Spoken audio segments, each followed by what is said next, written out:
हाल ही में रिलीज हुई मूवी कुबेर, जिसमें मेन रोल में धनुष, नागार्जुन व रश्मिका मंदाना है। मूवी की शुरुआत में ऑयल रिफाइनरीज को दिखाया जाता है, जहां पर ऑपरेशन सागर मंथन के नाम से सरकार द्वारा तेल की खोज को दिखाया जाता है और तेल मिलने की खुशी में अब सभी कर्मचारी अपने सीनियर मुकुंद से यह बात जाकर बताते हैं।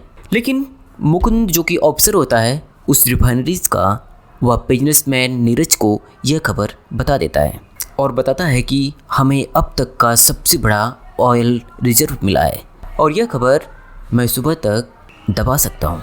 बिजनेसमैन नीरज यह सुनने के बाद नीरज तुरंत वहाँ से हेलीकॉप्टर में बैठकर रातों रात दिल्ली पहुँचता है और वहाँ पर मंत्री सिद्धप्पा से मिलता है और कहता है बंगाल की खाड़ी में ऑपरेशन सागर मंथन से जो ऑयल मिला है वह मुझे चाहिए और बदले में जितने भी पैसे चाहिए मैं आपको दूंगा और आने वाली 5 सालों तक मैं आपको सस्ते रेट पर तेल भी दूंगा, जिससे आप सब्सिडी भी जनता को दे सकते हैं और जिससे आप दोबारा पावर में भी आ सकते हैं। हालांकि यह बात सुनकर मंत्री सिद्धप्पा खुद आश्चर्य में पड़ जाता है कि आखिर मुझसे पहले आपको यह बात कैसे पता चली। जिस पर नीरज बोलता है, मुझे जो भी पता चला है और अब तक जितने भी लोगों को पता चला है उसमें से सारे के सारे लोग इस ऑयल रिफाइनरीज में एक ज़ोरदार धमाके से मारे जाएंगे, जिसके बाद आपको इस प्रोजेक्ट को बंद करने को कहेंगे और घाटे का सौदा दिखाकर इसे आप पूरी तरह से बंद कर देंगे। इसके बाद आप इसको पूरी तरह से प्राइवेट बना देंगे और इसे मैं खरीद लूँगा। मंत्री से यह डील होने के बाद अब ऑयल रिफाइनरीज में तैनात हुए सारे कर्मचारियों को एक विस्फोट से उड़ा दिया जाता है तथा दूसरी सुबह ही हेडलाइन बनती है कि ऑपरेशन सागर मंथन में सारे कर्मचारी मारे गए और सभी लोगों को 20-20 लाख रुपए का मुआवजा घोषित कर दिया जाता है और पूरी तरह से इस ऑपरेशन को बंद कर दिया जाता है और इसको पूरी तरह से प्राइवेटलाइजेशन कर दिया जाता है और सभी राजनेता मिलकर 1 लाख करोड़ की मांग करते हैं। अब करोड़ों रुपए बिजनेसमैन नीरज को देने होते हैं, पर इनका भी नाम नहीं आना चाहिए और यह काम करने के लिए किसी ईमानदार शख्स की ज़रूरत होती है, जो कि ईमानदार के साथ साथ काफ़ी जानकार हो। और तब एंट्री होती है नागार्जुन की, जो कि इस फिल्म में दीपक के किरदार में होते हैं। दीपक जो कि एक सीबीआई अफसर होता है और किसी राजनेता के ऊपर रेड करने के कारण उसी को उस केस में फंसाकर 20 साल के लिए अंदर भेज दिया गया होता है और अब बिजनेसमैन नीरज के पिता दीपक से यह काम करवाना चाहते हैं, क्योंकि नीरज के पिता सीबीआई अफसर दीपक को पहले से ही जानते हैं, क्योंकि उनके ही कंपनी में कुछ समय पहले वह 100 करोड़ का फर्जीवाड़ा पकड़ा होता है। अब बिजनेसमैन नीरज जेल में जाकर दीपक से मिलता है और उसे छुड़वाने के बदले अपने काम को करने को कहता है, पर दीपक साफ साफ मना कर देता है। उसे भारत की न्याय व्यवस्था पर पूरी तरह से भरोसा है और वह उच्च न्यायालय में अपनी अपील को दायर किया होता है, पर अपील में उसे 10 साल की सज़ा सुना दी जाती है, जिससे दीपक पूरी तरह से निराश हो जाता है और अब वह नीरज को फ़ोन करके उसका काम करने को मान जाता है और नीरज से हाथ मिला लेता है। नीरज से हाथ मिलाते ही अब दीपक आने वाले 1 हफ्ते के अंदर ही जेल से छुड़ा लिया जाता है और अब अपने काम को बताता है, जिसमें उसे 1 लाख करोड़ को बेनामी अकाउंट्स में ट्रांसफ़र करने होते हैं, लेकिन बिना उसका नाम आए हुए। जिस पर दीपक सलूशन बताता है और कहता है, जिस तरह से नेताओं ने अपने बेनामी अकाउंट्स खोले हैं, ठीक उसी तरह से आप भी 4 बेनामी अकाउंट्स बनाइए, जिसके ज़रिए आप पैसे को पहले उस बेनामी अकाउंट्स में ट्रांसफ़र करिए और उसके ज़रिए आप जिसे भी देना चाहें उसे दे सकते हैं। लेकिन यहाँ पर सबसे बड़ी जो समस्या होती है वह यह है कि कोई भी पैसे लेकर भाग सकता है, इसलिए दीपक सड़क से भिखारी को बेनामी बनाने की बात वो कहता है, क्योंकि भिखारी अपना साइन तक ढंग से नहीं कर सकता और उसे बैंक्स के कोई भी काम पता नहीं होंगे, इसलिए पैसे लेकर भागने का कोई चांस नहीं है और आपसे किसी भी भिखारी का कभी कोई लिंक जोड़ भी नहीं सकता, इसलिए आप हमेशा सेफ रहेंगे। यह सब कुछ सुनने के बाद अब नीरज को यह बात बहुत अच्छी लगती है और अब एंट्री होती है भिखारी के रोल में धनुष की, जो कि इस फिल्म में देवा के रोल में भीख मांग रहा होता है।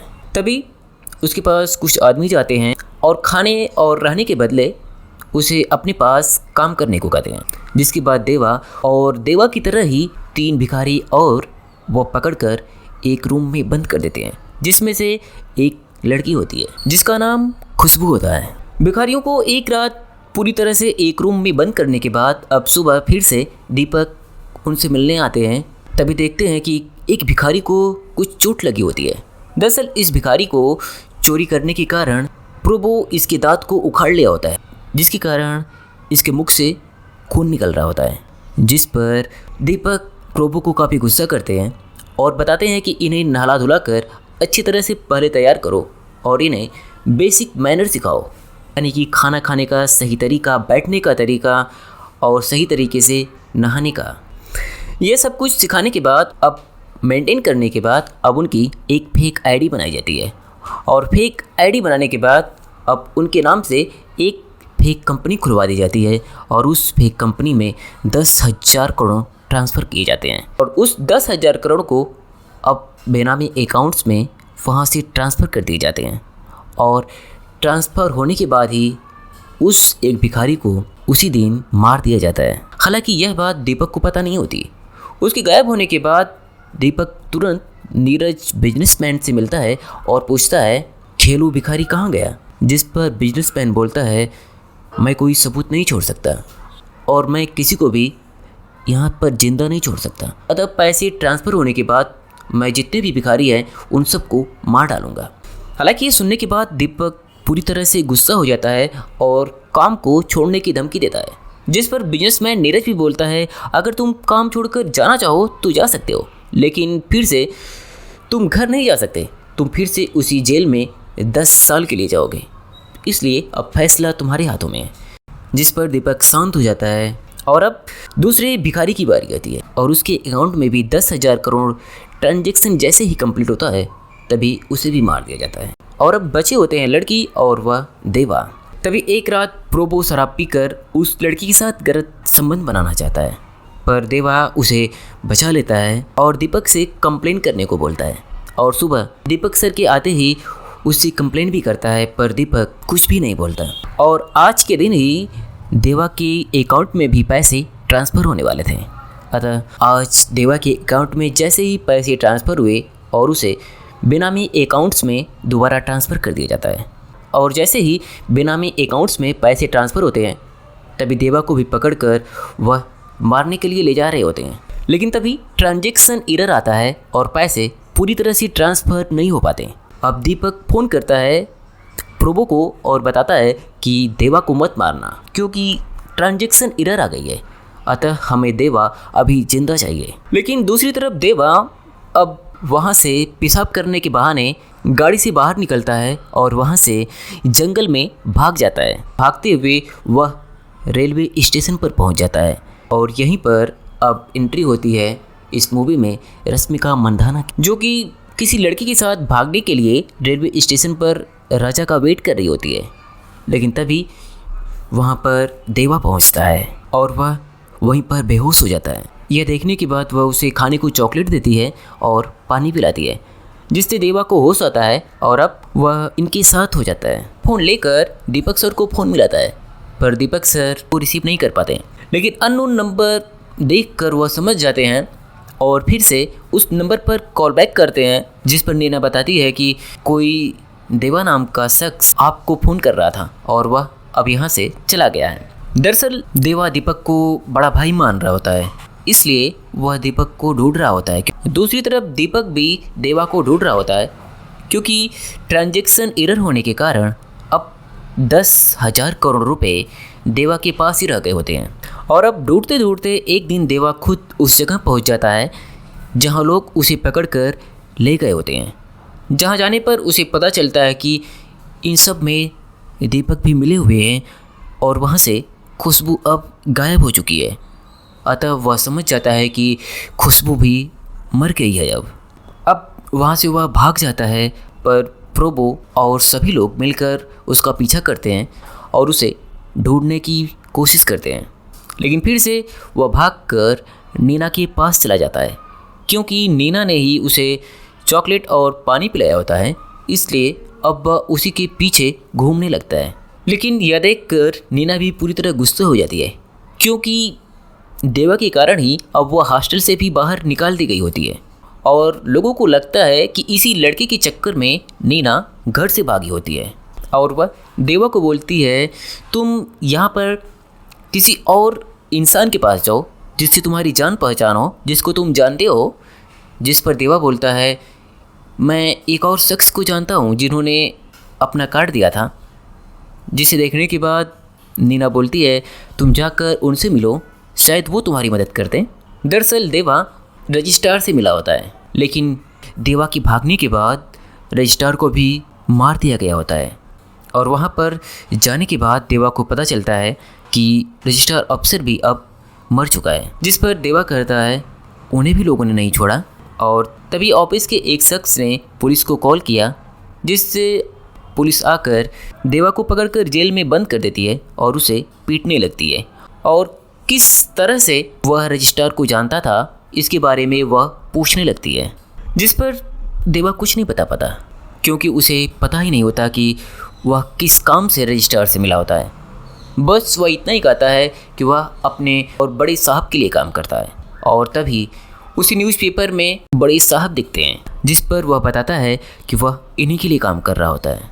इस बात पर पुलिस वाले को भरोसा होता है, जिस पर वह कहता है, अगर तुमने इनके लिए काम किया है तो तुम उनके पास लेकर चलो मुझे। जिस पर देवा उन्हें उस फार्म हाउस में लेकर जाता है, जहाँ पर उन्हें ढेर सारे पैसे और सोने के बिस्किट भी मिलते हैं। जिस पर पुलिस वाला समझ जाता है कि यह सब बेनामी संपत्ति का मामला है और बताता है, तुम शायद इसीलिए अब तक जिंदा हो क्योंकि तुम्हारे पैसे अभी तक शायद ट्रांसफ़र नहीं हुए होंगे और इसीलिए लोग तुम्हारा पीछा कर रहे हैं। उधर दूसरी तरफ दीपक भी देवा को ढूंढते हुए पुलिस स्टेशन तक पहुंच जाता है, जहां पर उसे पता चलता है कि वह पुलिस अफसर के साथ बाहर गए हुए हैं। जहां पर जाकर वह पुलिस अफसर को गोली मार देता है और पुलिस अफसर मर जाता है और देवा उस जगह से छलांग लगाकर किसी तरह से बच जाता है। लेकिन गोली चलाने के बाद अब दीपक काफ़ी टूट जाता है और अपने ऊपर उसे पछतावा होने लगता है। वह कभी सीबीआई अफसर हुआ करता था, एक ईमानदार व्यक्ति, और आज एक हत्यारा बन गया है। वह अब यहाँ से बाहर निकलने की कसम खाता है। जिसके बाद दीपक अपने पत्नी और अपने बच्चे को यहाँ से सऊदी भेज देता है और अब वह पूरी तरह से उस बिजनेसमैन नीरज के खिलाफ सारे सबूत जुटाने लगता है। अब यहाँ से भागकर देवा फिर से नीना के पास जाता है और बोलता है कि अब तक मैं जितने भी लोगों को जानता था सारे के सारे लोग मर चुके हैं। जिसके बाद वह नीना के साथ भागने को बोलता है। अब देवा और नीना भागने लगते हैं और भागकर वह उसी फार्म हाउस जाता है जहाँ पर वह पैसे रखा हुआ होता है और वहाँ से वह नीना को ढेर सारे पैसे लेकर भागने को कहता है और बोलता है कि जितने भी पैसे मेरे पास हैं वो सब के सब लोगों में बांट दूंगा। जिसके बाद वह दीपक को फ़ोन लगाता है और उसे मिलने को कहता है। दीपक के आने के बाद वह पीछे से दीपक की सर में ज़ोरदार चोट करता है और दीपक को बेहोश करके बांध देता है और पूछता है, आपने क्यों मरवाया लोगों को? आखिर खुशबू या जितने भी लोग थे वहाँ पर उन्होंने आपका क्या बिगाड़ा था? जिस पर दीपक बताता है कि वह भी तुम्हारी तरह मजबूर था, उसे भी तुम्हारी तरह हायर किया गया है और बताता है कि उसे भी नहीं पता था कि लोगों को मार देंगे काम होने के बाद। और रही बात खुशबू की, तो वह खुशबू को छुपा दिया है और वह पूरी तरह से जिंदा है। यह सुनकर वह खुशबू से मिलने की बात बोलता है और कहता है खुशबू से मिलने के बाद वह सारे पैसे दे देगा। और लेकिन जैसे ही वह खुशबू से मिलने के लिए उसके साथ जाता है और उसके मोबाइल को ऑन करता है, तभी सारी खबर नीरज व उसके आदमियों के पास भी पहुंच जाती है और तभी वहां पर नीरज के गुंडे प्रोबो भी पहुंच जाते हैं और वहां पर गोलीबारी होने लगती है। हालांकि इस गोलीबारी में दीपक सबको मार देता है पर खुद भी उसे गोली लग जाती है। दूसरी तरफ खुशबू भी बच्चे को जन्म देते समय मर जाती है, लेकिन अब देवा भागकर थक चुका होता है। अब वह पैसे निकाल कर पूरा ट्रक भरता है और पूरे ट्रक के पैसे सहित बिजनेसमैन नीरज के घर के सामने वह सारे पैसे गिरा देता है, जिस पर पूरी तरह से मीडिया में हड़कंप मच जाता है और एक छोटी सी चिप सबूत के रूप में वह बिजनेसमैन नीरज के पास भेज देता है और बोलता है दीपक सर ने और भी सबूत दिए हैं। अगर आप चाहते हैं कि सारे सबूत मैं आपको दे दूं तो आपको एक दिन के लिए भीख मांगना होगा, तब शायद आपको पता चले हमारी स्थिति क्या है और हम किस तरह से रहते हैं। इसके बाद नीरज के पास कोई ऑप्शन नहीं होता, अतः अब वह अपने गुनाहों के सबूत के लिए भीख मांगने को तैयार हो जाता है और एक दिन के लिए वह रास्ते पर घूम घूम कर चारों तरफ भीख मांगता है लोगों से। लेकिन तभी भीख मांगते हुए वह एक गली में पहुंचता है जहां पर देवा उसे मारकर बेहोश कर देता है और कचड़े में ले जाकर उसे फेंक देता है, जहां पर उसे होश आने के बाद वह कहता है, तुम सब कुछ दे सकते हो ना, इस बच्चे को इसकी माँ चाहिए, दे सकते हो तो दे दो। जिस पर नीरज कहता है, वैसे भी वह एक भिखारी थी और जिंदा भी होती तो बच्चे को दिखाकर भीख ही मांगती, इससे ज़्यादा और क्या करती। वो मर गई, उससे क्या फ़र्क पड़ता है इस बच्चे को। इसे तब भी भीख मांगना पड़ता और अब भी भीख ही मांगना पड़ेगा। मुझे लगा था तुम एक दिन भीख मांगकर हमारी समस्या समझ जाओगे, पर मैं गलत था। इसके बाद नीरज और देवा के बीच में लड़ाई होने लगती है। लेकिन तभी नीरज देवा को जैसे ही मारने वाला होता है, तभी देवा के हाथ में एक नुकीला पत्थर आता है जिससे वह नीरज के गले को काट डालता है और वहीं पर नीरज उसी कचड़े में मर जाता है। और यहीं पर यह मूवी समाप्त होती है।